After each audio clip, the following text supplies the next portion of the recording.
prices are ready on corn and the upcoming USDA report. Jerry Gidel is ready to explain you all that right here on Connected Farmer, your channel to keep you up to date with the latest trends in agriculture and livestock.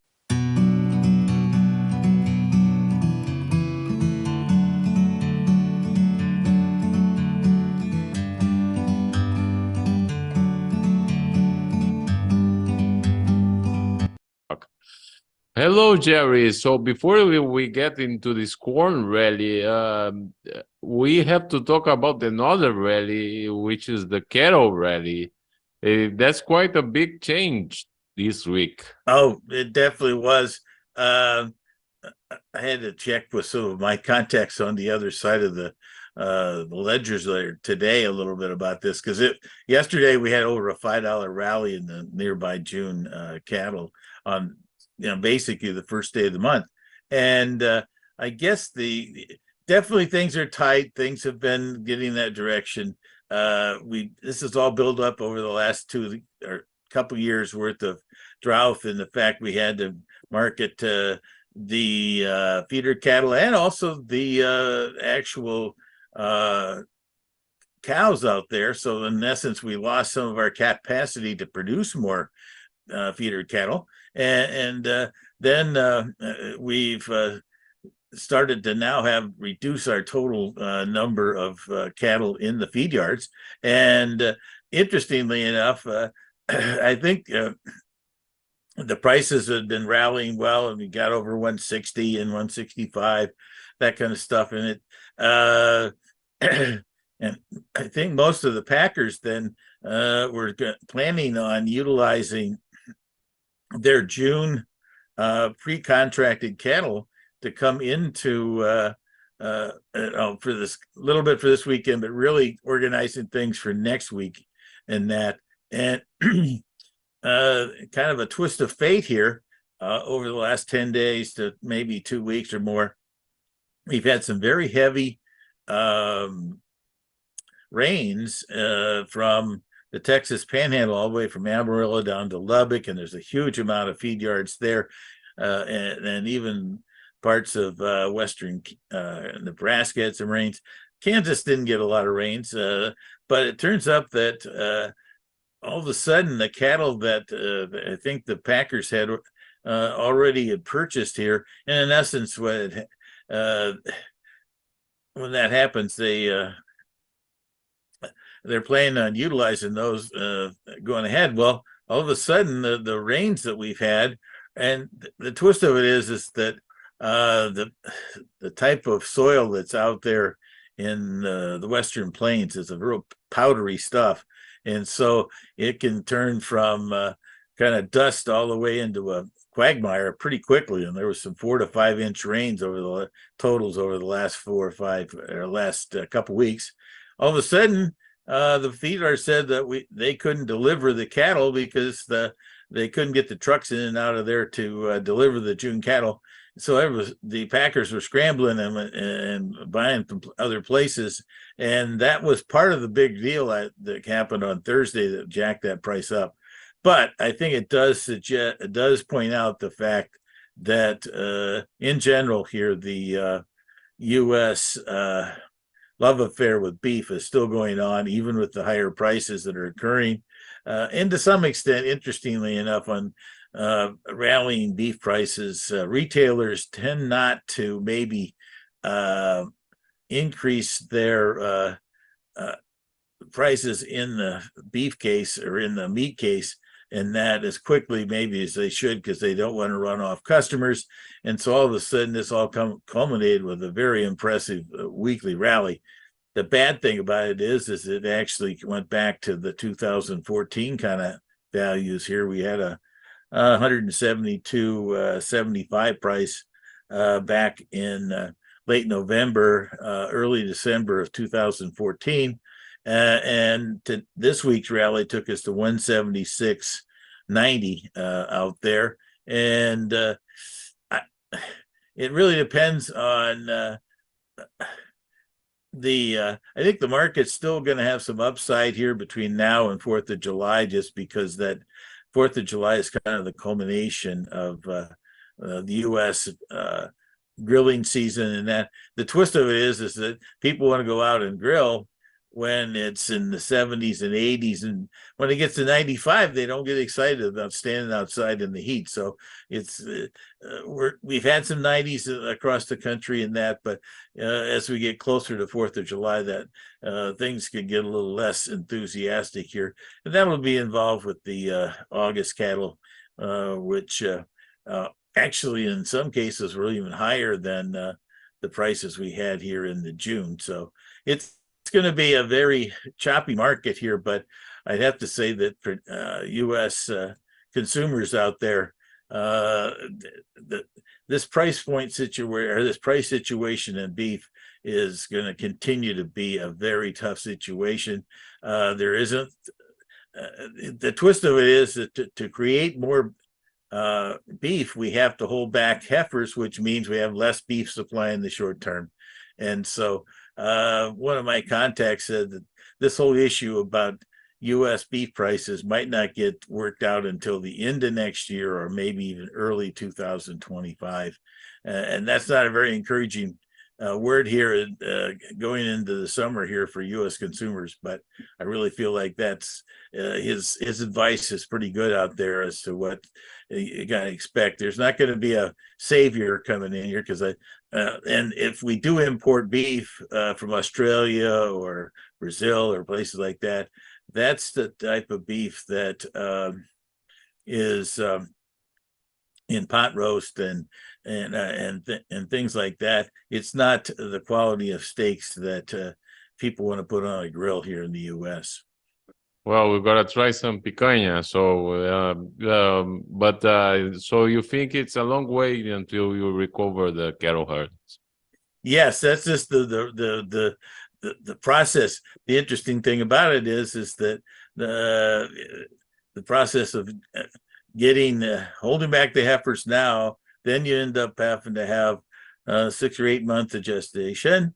Then you got to turn around and get in most cases here, you're talking about an animal that's 1,500 pounds or more for slaughter. That takes you another let's just say another 14 to 15 months. So wow, there's 2 years. That's just interesting. I think that there will be there's some things already going in other places, but the one big thing right now is we really do have to get the U.S. plain states from Texas all the way to Montana able to create grazing and that, and we're still not in many cases out there not far enough along here to do that. So that's the other part of this equation. Breeding stock and young cattle are their systems are based on grazing and grass. They're not corn based rations for them. Now, abruptly shifting to corn, I think we had the highest price in 5 weeks.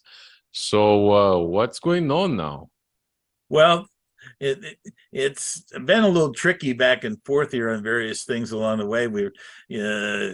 Yesterday we were kind of going along, and all of a sudden the ethanol number wasn't maybe as strong as some people look, so it backed off. But in general, the people that own corn right now, that's at the end of the season, they were, been, despite the price slipping away here over the last, up until the last couple of weeks here, because of ideas that El Nino was going to be able to save the world, and it was going to bring big yields coming for the new crop and all kind of stuff. We still have an interesting other set of factors kind of developed here in the northern parts of the Pacific. There's a thing called PDO, which is a Pacific. I always have a tough time on this one. It's basically a high pressure zone that sits over Hawaii, And basically then that prompts the jet stream to split and go north of that and then south of that. So it isn't a concentrated area. And so that slows down. And that's really what's happened here. We've had a big warm dome that's kind of developed from middle of Nebraska all the way out to Ohio. And so that's the other thing that's interesting that's banged into things right now. I know that there's that eventually that El Nino is going to bring potentially better showers. The biggest problem becomes is how soon will it be there? And it's like what happened to the wheat. Everybody was kind of anticipating some kind of last minute savior on the wheat in the U.S. and it just never came. And that I think the wheat numbers for this coming week on June 9th is kind of a mixed bag there. I thought, and I still think that there's going to be a significant decline in hard red winter wheat, probably in the 30 million scenario there. Kansas, parts of Oklahoma.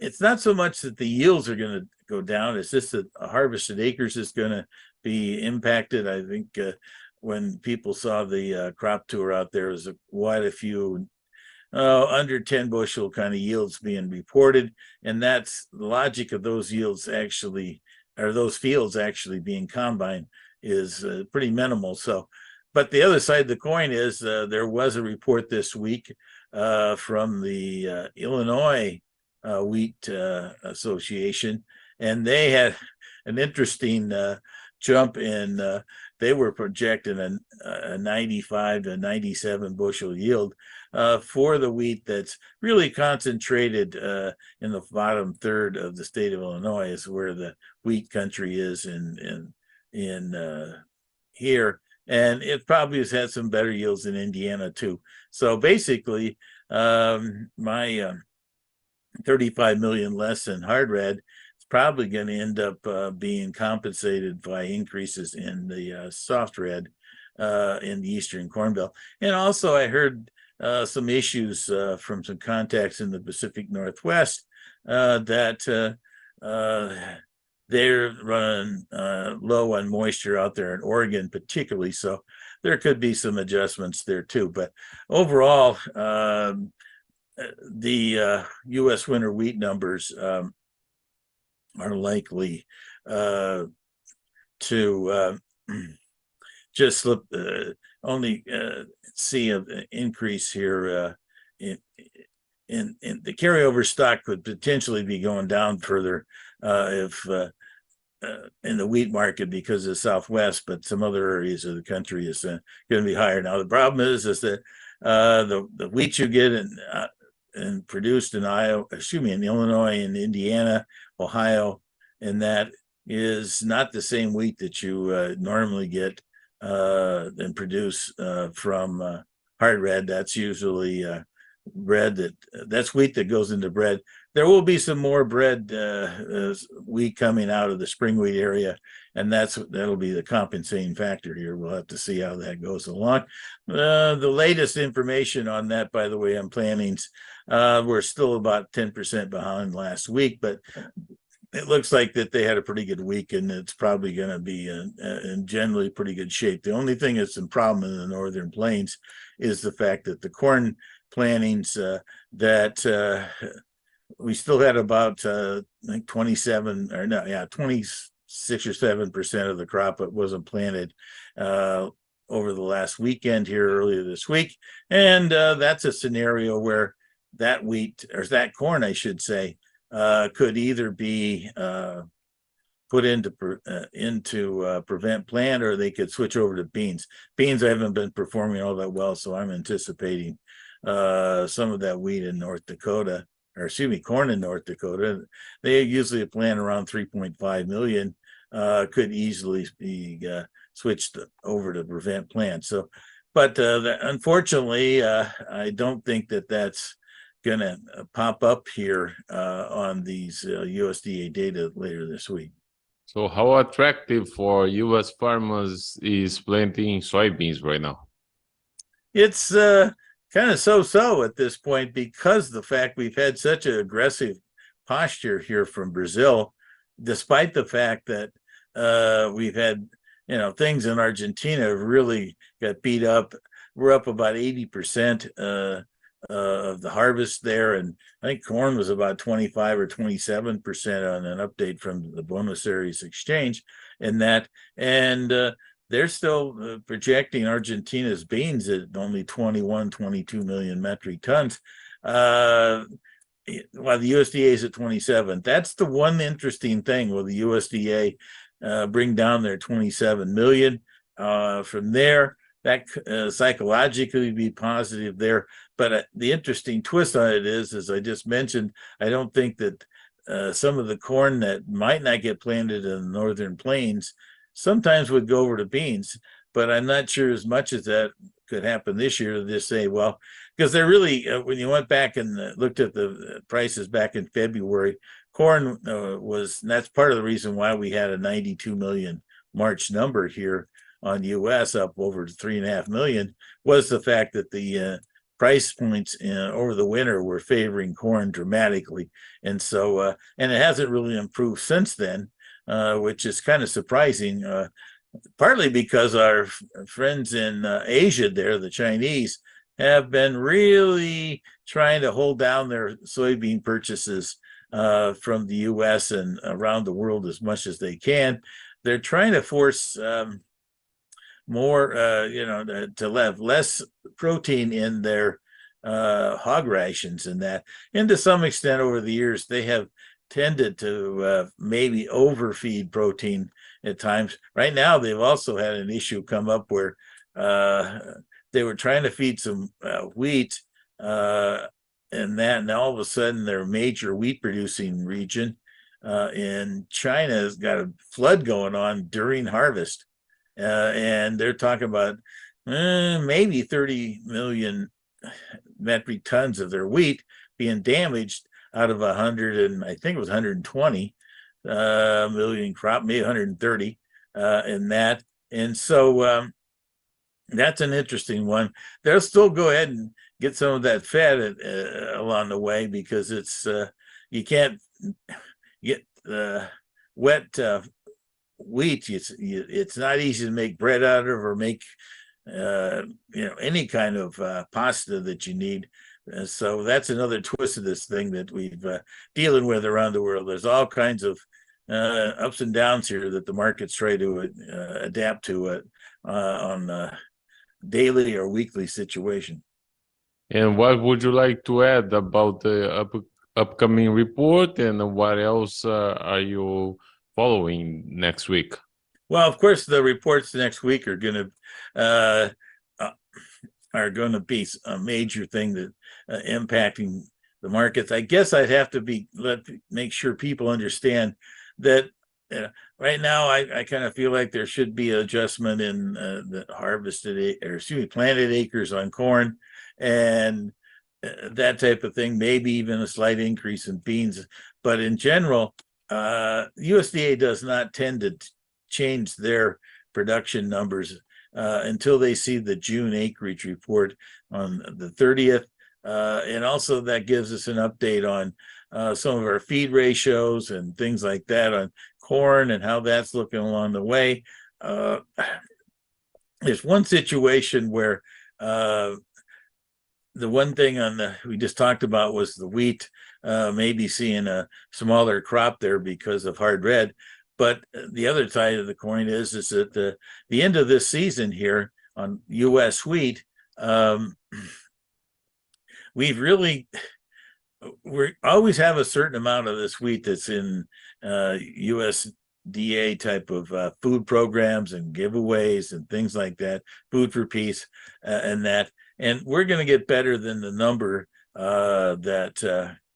that we shipped here at this point. But this week's export sales, the USDA canceled 17 million of their sales, and some of it's moved over to new crop, some wasn't along the way. And so I suspect we're going to have 25 or 30, I guess I'm actually using 30 million in increase in our wheat carryover. So that in essence means that wheats, despite the fact we maybe have a smaller crop and that type of thing, we might actually see a small 15 or 17 million increase in our carryover stock. It's still the smallest we've had for years and that type of thing. And it'll be really highly important as to how the USDA comes up with their winter wheat crop report there next week. But I'd have to be cautious that unfortunately the wheat markets, which should get a chance maybe to get a turnaround here as ahead of the harvest, might not see much from the USDA. And then I just mentioned the beans number. I don't think they're going to change exports there or the crush. We did have an interesting crush number for May. It was 3 million over expectations at 187 million, I'm sorry, from there. But overall, this year's pace against last year's pace is only 2 million difference. So I don't know they're going to change that. From there, exports, they're been a little shaky recently. I don't think they're going to change them now. On the corn side, I think there is a possibility that they could take another 50 million off of this old crop U.S. exports. We really have been battling here without China. They just canceled some stuff again on some of their sales this last week. And so that I'm looking for potentially 50 million decline in old crop exports. And so that's going to increase our carryover stock 50. And without any changes in the USDA's 2023-24 crop, then we're still stuck with this 2 billion number out there. When we finally get past the June 30th stocks reports and what we get from planning data and things like that, I think things will definitely pick up big. But I guess I'm a little cautious that this market is going to be dealing with weather and that kind of stuff, but I don't see this going crazy here. If we get a pop up into the 640, 650 zone here after over the next couple weeks, I'd be taking advantage of that. And same thing on beans. Right now, the beans have taken a buck tumble. I'd like to see if we can get that back before we finalize our old crop sales at this point. But right now, we'll see what the USDA wants to give us next Friday. All right. Thank you very much. Got a lot of complicated stuff to look at this week, and we'll see what comes out when we get the USDA's update.